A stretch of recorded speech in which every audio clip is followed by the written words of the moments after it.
തിരുവനന്തപുരത്ത് പെൺകുട്ടിയെ കാണാനില്ലെന്നു പരാതി. കരിമം സ്വദേശിയായ 14-കാരിയാണ് 9-ാം തീയതി മുതൽ കാണാതായത്. വിദ്യാർത്ഥി തമ്പാനൂർ റെയിൽവേ സ്റ്റേഷനിലെത്തിയ CCTV ദൃശ്യങ്ങൾ ലഭ്യമായിട്ടുണ്ട്.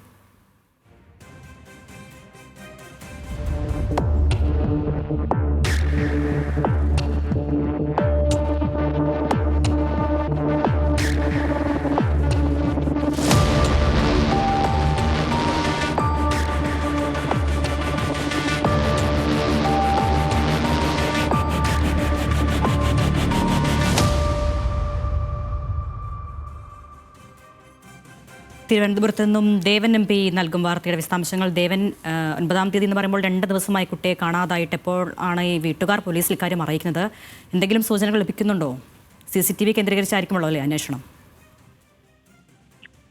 അരുണ്യ, കഴിഞ്ഞ 9-ാം തീയതി മുതലാണ് തിരുവനന്തപുരം കരിമം സ്വദേശിയായിട്ടുള്ള ലക്ഷ്മി എന്ന് പറയുന്ന 14 വയസ്സുള്ള പെൺകുട്ടിയെ കാണാതായിരിക്കുന്നത്. അത് നമുക്ക് ദൃശ്യങ്ങൾ പരിശോധിച്ചു കഴിഞ്ഞാൽ പെൺകുട്ടി സ്വന്തം ഇഷ്ടപ്രകാരം വീട്ടിൽ നിന്നും പുറത്തേക്ക് പോകുന്നതാണ് നമുക്ക് ദൃശ്യങ്ങൾ മനസ്സിലാക്കുന്നത്. പക്ഷേ ഏതെങ്കിലും തരത്തിൽ അതിന് മുൻപുള്ള ദിവസങ്ങളിൽ വീട്ടിൽ മാതാപിതാക്കളുമായി ഏതെങ്കിലും തരത്തിൽ ഒരു പ്രശ്നമോ അല്ലെങ്കിൽ അങ്ങനെ അത്തരം കാര്യങ്ങളൊന്നും നിലനിൽക്കുന്നില്ല എന്നുള്ള കാര്യമാണ് മാതാപിതാക്കൾ വ്യക്തമാക്കുന്നത്. പക്ഷേ നമുക്ക് ഈ ദൃശ്യങ്ങൾ പരിശോധിച്ചാൽ മനസ്സിലാകും. 9-ാം തീയതി രാത്രി തിരുവനന്തപുരം തമ്പാനൂർ റെയിൽവേ സ്റ്റേഷനിൽ എത്തുകയും അവിടെ നിന്നും പരിസരം എക്സ്പ്രസിൽ ഈ പെൺകുട്ടി കയറുന്ന ദൃശ്യങ്ങളാണ് ഇപ്പോൾ റെയിൽവേ പോലീസിനൊപ്പം തന്നെയും കേസ് അന്വേഷിക്കുന്ന കരമന പോലീസിനും ലഭ്യമായിട്ടുള്ളത്. അത്തരത്തിൽ അവിടെ നിന്നും പരിസരം എക്സ്പ്രസിലായിരിക്കും ഈ പെൺകുട്ടി കയറ്റുണ്ടാകുക എന്ന നിഗമനത്തിലാണ് ഇപ്പോൾ പോലീസ് ഉള്ളത്.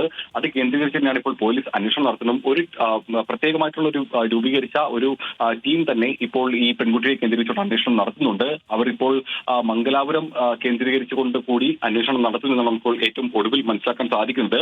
ഈ പെൺകുട്ടി വീട്ടിൽ നിന്ന് പോകാനോ അല്ലെങ്കിൽ മറ്റേതെങ്കിലും തരത്തിലുള്ള വീട്ടിലോ അല്ലെങ്കിൽ പഠിക്കുന്ന സ്ഥാപനത്തിലോ ഏതെങ്കിലും തരത്തിലുള്ള പ്രശ്നങ്ങൾ ഒന്നും തന്നെ ഉണ്ടായിരുന്നില്ല എന്ന് നമുക്ക് പ്രാഥമികമായി മനസ്സിലാക്കാൻ സാധിക്കും. പക്ഷേ എന്തുകൊണ്ടായിരിക്കും ഈ പെൺകുട്ടി സ്വന്തം ഇഷ്ടപ്രകാരമാണ് ഈ വീട്ടിൽ നിന്ന് പോയിരിക്കുന്നത് നമുക്ക് ദൃശ്യങ്ങൾ മനസ്സിലാക്കാൻ സാധിക്കുന്നുണ്ട്.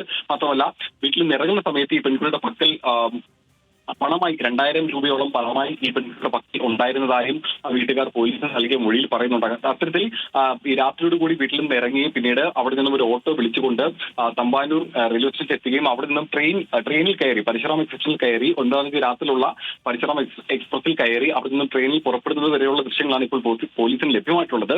ഈ ദൃശ്യങ്ങൾ കേന്ദ്രീകരിച്ചുകൊണ്ടാണ് ഇപ്പോൾ പോലീസ് അന്വേഷണം നടത്തുന്നതും. മാത്രമല്ല, ഒരുപക്ഷെ പെൺകുട്ടി മംഗലാപുരത്തേക്കായിരിക്കാം എത്തിയെന്നുള്ള നിഗമനത്തിലാണ് പോലീസ് ഉള്ളത്. അതുകൊണ്ട് തന്നെ ഒരു പോലീസിന്റെ ഒരു ടീം അവിടെ കേന്ദ്രീകരിച്ചുള്ള അന്വേഷണം ഇപ്പോൾ നടത്തുന്നുണ്ട്.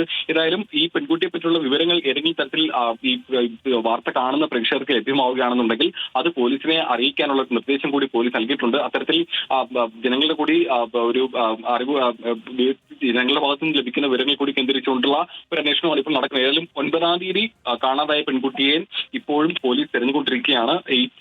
ഏതെങ്കിലും പ്രേക്ഷകർ ഈ വാർത്ത കാണുന്നത് ഈ പെൺകുട്ടി ശ്രദ്ധയിൽപ്പെട്ടു കഴിഞ്ഞാൽ ഉടൻ തന്നെ പോലീസിൽ വിവരം അറിയിക്കണം എന്നൊരു നിർദ്ദേശം കൂടിയാണ് പോലീസ് നൽകുന്നത്. ശരി, ദേവൻ MP ആണ് വിവരങ്ങൾ നൽകിയത്.